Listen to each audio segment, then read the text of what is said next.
Demikian Bapak Ibu, terima kasih atas kesempatan dan waktu yang telah diberikan kepada kita studi dan kegiatan Bapak kali ini. Assalamualaikum warahmatullahi wabarakatuh. Waalaikumsalam. Om Swastiastu. Pada kesempatan kali ini, kegiatan Kombel kali ini ada satu pokok pembahasan yang menurut saya perlu saya informasikan kepada Bapak Ibu sekalian, perlu saya tetap keluarkan kepada Bapak Ibu sekalian karena begitu pentingnya materi belajar saya pelajari kali ini. 2019 Ibu Bapak sudah mengetahui apa itu penataran pendidikan anak berkebutuhan khusus. Di dalam pendidikan anak berkebutuhan khusus ini kita akan membahas pendidikan khusus. Pasti Bapak Ibu banyak yang bertanya, apa sih pendidikan khusus? Nah, di kesempatan kali ini akan kita bahas apa yang dimaksud dengan pendidikan khusus. Permendikbud, Permendikbud nomor 70 tahun 2009 tentang pendidikan inklusif bagi peserta didik yang memiliki kelainan dan memiliki potensi kecerdasan dan atau bakat istimewa. Berikut adalah poin-poin penting mengenai pendidikan inklusif menurut peraturan Permendikbud. Yang pertama adalah definisi pendidikan inklusif. Pendidikan inklusif adalah sistem penyelenggaraan pendidikan yang memberikan kesempatan kepada semua peserta didik, termasuk mereka yang memiliki kelainan atau disabilitas, serta mereka yang memiliki potensi kecerdasan atau bakat istimewa untuk belajar bersama di sekolah reguler, termasuk anak-anak dan dengan disabilitas atau yang memiliki kebutuhan khusus. Kemudian mengurangi diskriminasi terhadap peserta didik yang memiliki kelainan atau potensi khusus dan mendorong kerjasama, penerimaan dan keberagaman di lingkungan sekolah. Jadi di sini ada itu ada 5 poin ya, 6 poin penting yang perlu Bapak Ibu nanti bisa Bapak Ibu baca secara mandiri di judul yang sudah saya bagikan di grup PAG, bisa dibuka juga mulai terus. Kemudian UNESCO, menurut UNESCO, pendidikan inklusif adalah pendekatan pendidikan yang bertujuan untuk memastikan bahwa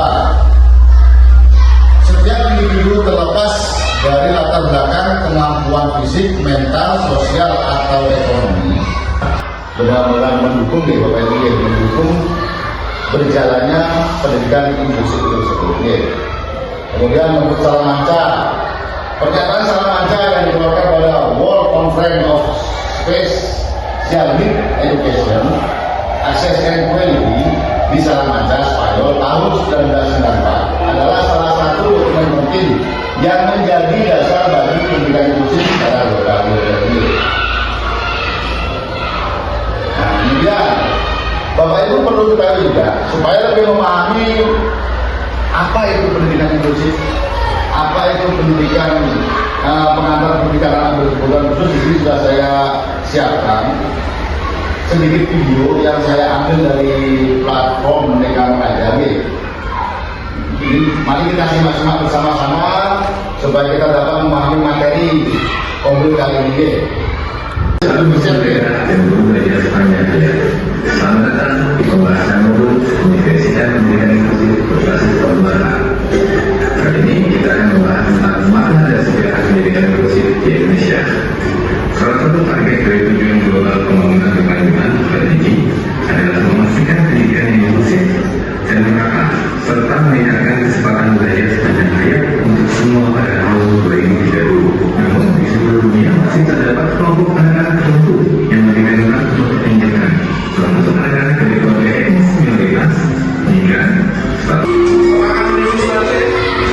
pendidikan inklusif bahkan dilaksanakan di Indonesia pada tahun 2001 dengan proyek pencontohan yang dilaksanakan oleh Direktorat Pendidikan Luar Biasa Indonesia dan Pengawas Khusus Daerah.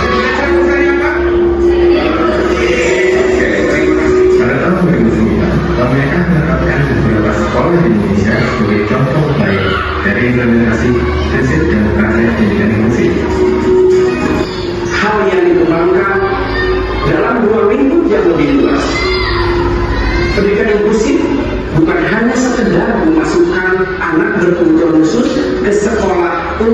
masuk ke sekolah reguler.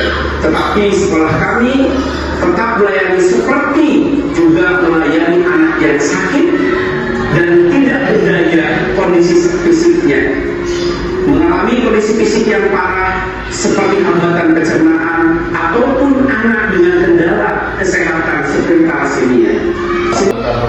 Itu saya dapat menyimpulkan pribadi bahwa pendidikan inklusif itu pendidikan anak berkebutuhan khusus itu bisa kita laksanakan di sekolah reguler.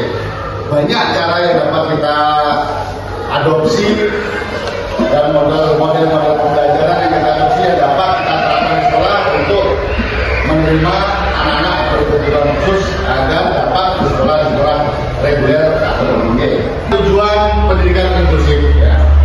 Tujuan pendidikan inklusif salah satunya memastikan akses pendidikan untuk semua. Oke, untuk penjabarannya boleh Bapak Ibu baca di jurnal yang telah saya buat dan saya kirim ke. Kemudian mengembangkan potensi setiap anak, mewujudkan kesetaraan dan non-diskriminasi, mendorong keberagaman dan toleransi, mempersiapkan siswa untuk hidup dalam masyarakat yang inklusif. Kemudian yang keenam, meningkatkan kualitas pendidikan secara menyeluruh. Kemudian lanjut ke prinsip pendidikan inklusif.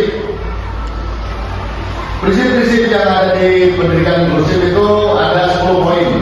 Yang pertama adalah kesetaraan akses, non-diskriminasi, penghargaan terhadap keberagaman, kemudian kurikulum yang fleksibel dan berdiferensiasi. Berarti di kurikulum itu perlu kita masukkan metode pembelajaran untuk anak berkebutuhan khusus atau pendidikan inklusif itu sendiri.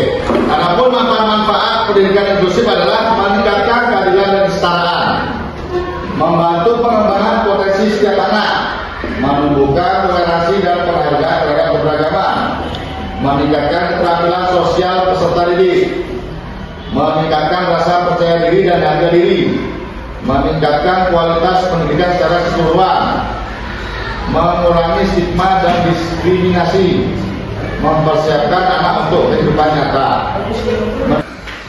Dalam karakteristik pendidikan inklusif sendiri ada 12 poin nanti dapat dipelajari ini. Kita lanjut di sistem dukungan pendidikan inklusif. Nah, sistem dukungan dalam pendidikan inklusif adalah kumpulan layanan, fasilitas dan strategi yang bertujuan untuk memastikan bahwa semua siswa termasuk siswa dengan kebutuhan khusus mendapatkan kesempatan belajar yang optimal dalam lingkungan yang inklusif. Ya, kemudian di sini berikut adalah komponen utama sistem dukungan pendidikan inklusif. Peran pemerintah di sini di dalam program pemerintah itu ada 10 poin G. Kemudian peran masyarakat saya buatkan 7 poin. Kemudian untuk peran orang tua, ya peran orang tua dapat menjadi advokat untuk anak-anak mereka dengan memastikan bahwa kebutuhan khusus mereka dipenuhi di sekolah. Kali ini penjelasan saya kali ini mengenai perangkat pendidikan anak berkebutuhan khusus, terutamanya di pendidikan inklusif. Nah, untuk kali ini saya minta Bapak Ibu termasuk kepala sekolah dari pemaparan materi yang saya sampaikan, tolong buatkan saya sebuah umpan balik. Umpan balik yang nantinya akan saya posting di jurnal mengajar saya, di jurnal yang akan saya upload di channel.